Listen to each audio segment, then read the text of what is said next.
Apa pula tugas kamu negeri saya? Tugas kamu mengajukan ke sana. Tugas saya di sini.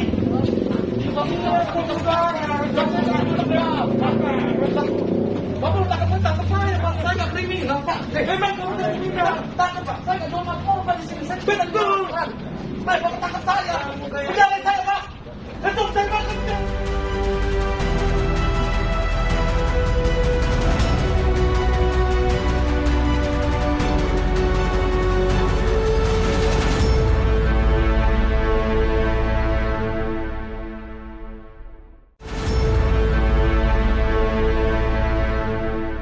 Halo, apa kabar Anda semua? Assalamualaikum warahmatullahi wabarakatuh. Kembali berjumpa dengan saya, Hersy Munarif dari Forum News Network. PPKM darurat yang dilaksanakan di Pulau Jawa dan Bali sejak tanggal 3 Juli 2021 semakin menegaskan betapa buruknya komunikasi pemerintah, komunikasi publik pemerintah, mulai dari level atas sampai ke level bawah. Bahkan kita bisa sebutnya apalagi di level bawah. Di level atas suka mengancam, memberikan stigma kepada orang yang kritis kepada pemerintah, sementara di level bawah itu para petugas di lapangan seperti tak kenal kompromi. Mereka melakukan tindakan tegas tanpa pandang bulu dan seolah tidak punya empati terhadap rakyat yang harus mencari makan sehari-hari, harus meninggalkan rumah, mencari nafkah, dan kemudian di lapangan mereka menghadapi aksi kekerasan yang dilakukan oleh para petugas di lapangan. Kepala Staf Presiden Jenderal TNI Purnawirawan Muldoko menyebut mereka yang kritis terhadap pemerintah, yang nyinyir terhadap pemerintah dalam penanganan COVID ini sebagai lalat politik.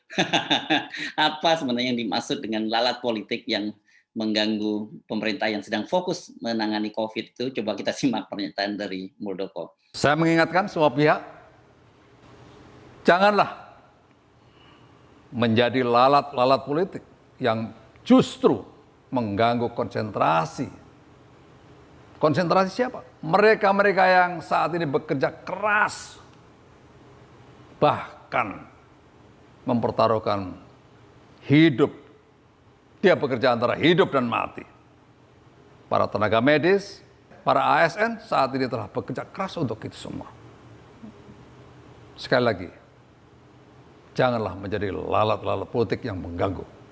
Jadi rupanya yang dimaksud oleh Muldoko lalat-lalat politik ini adalah orang yang selalu kritis terhadap kebijakan-kebijakan publik yang diambil oleh pemerintah, terutama di tengah masa pandemi, di tengah mereka katanya sedang berjibaku, terutama para tenaga kesehatan menangani COVID, orang malah nyinyir, sehingga mereka ini disebut oleh Muldoko sebagai lalat politik.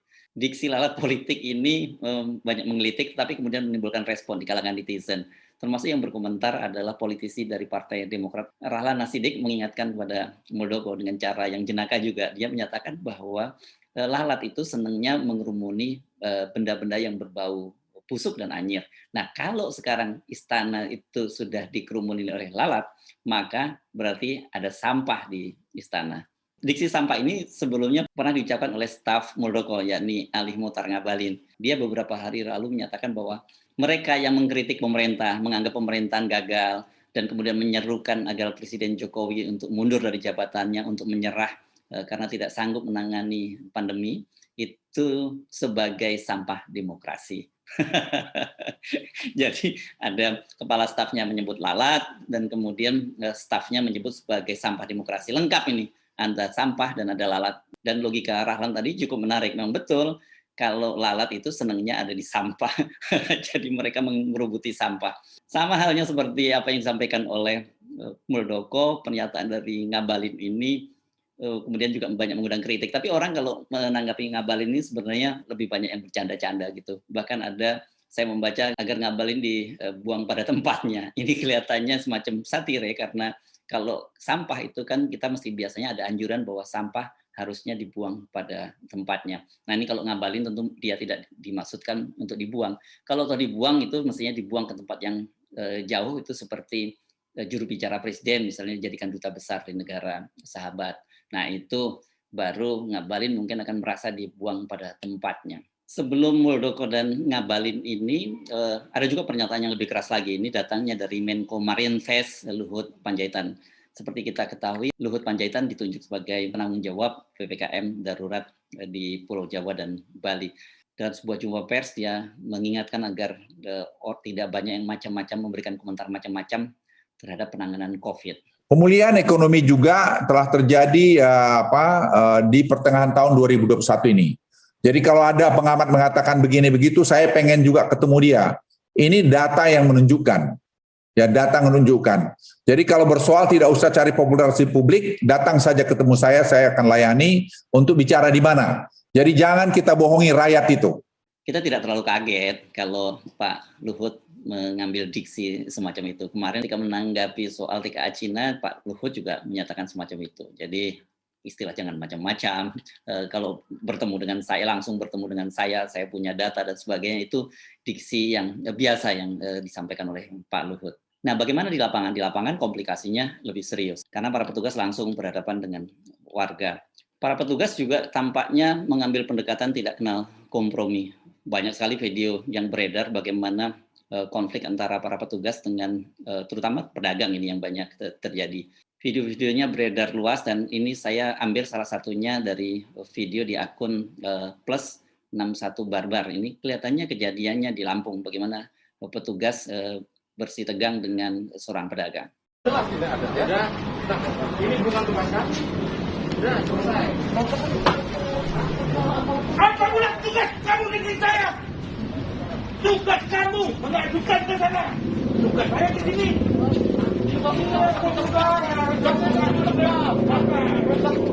Bapak tangkap saya, Pak. Saya nggak kriminal, Pak. Memang kamu kriminal. Tangkap, Pak. Saya nggak jual narkoba di sini. Saya betul. Baik, Bapak tangkap saya. Penjara saya, Pak. Itu dari mana kamu cari, Pak? Bapak mau bantah rakyat. Penjara saya. Jangan Bapak bisa lagi Bapak. Mau bisa lindas, Pak. Saya tuh cari makan di sini, Pak. Saya tuh mikir anak buah saya. Anak-anak saya makan gimana? Mau bayar anak sekolah.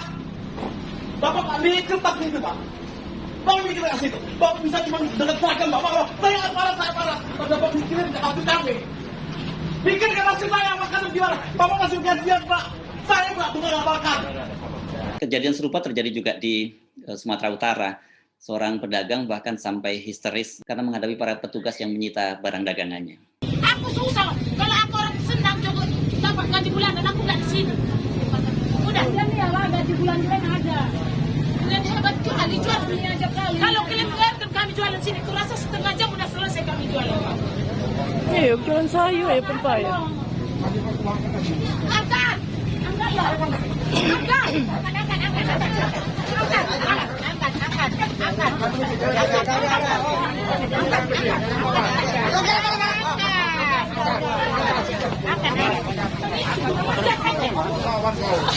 Anjing, berampas semua bilik PKI kalian.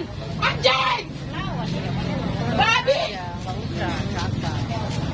Anjing kalian di negara sendiri pun dijajah. Udah susah-susah masa pandemi COVID-19 susah cari makan, ikut lagi kalian. Babi. Tidak bersalah kan bukan tidak. Dua video tadi harusnya menjadi semacam bahan evaluasi bagi pemerintah. Masyarakat sebenarnya pasti dia tidak ingin tetap mempertaruhkan kesehatannya, kesehatan keluarganya dengan tetap berjualan, dengan tetap melakukan aktivitas. Tetapi buat mereka tidak ada pilihan lain lagi. Mereka ini masih hidup dalam pola yang subsisten, yakni mereka mencari nafkah hari ini dan untuk makan hari ini.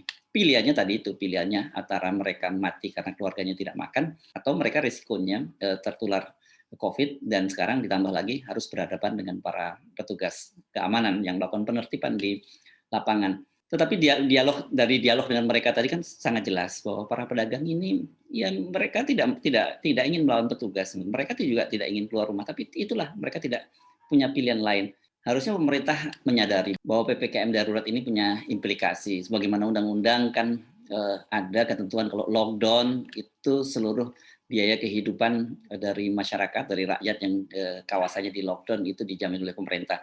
Tetapi pemerintah kelihatannya memilih opsi lain dengan membuat istilah baru yakni PPKM darurat. Walaupun esensinya dia lockdown, tetapi tidak ada konsekuensi bagi pemerintah untuk menanggung biaya hidup warganya. Yang terjadi seperti itulah. Kemudian terjadi konflik-konflik di level bawah, di kelas grassroots. Andai saja sejak awal pemerintah mengambil opsi tegas, lockdown, dan seluruh kehidupan warganya ditanggung, maka konflik semacam ini tidak perlu terjadi.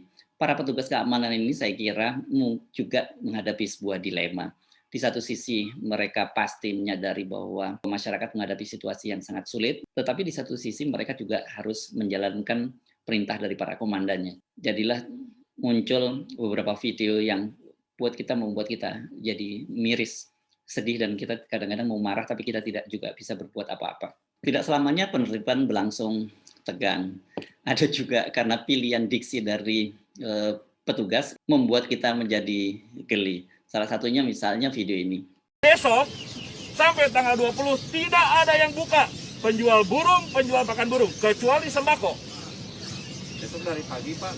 Tidak ada yang buka sama sekali, kecuali sembako. Dapat dipahami ya?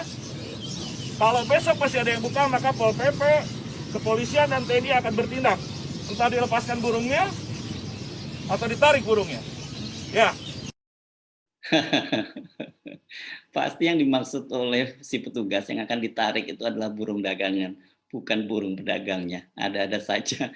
Saya Hersman Arif, sampai jumpa. Assalamualaikum warahmatullahi wabarakatuh.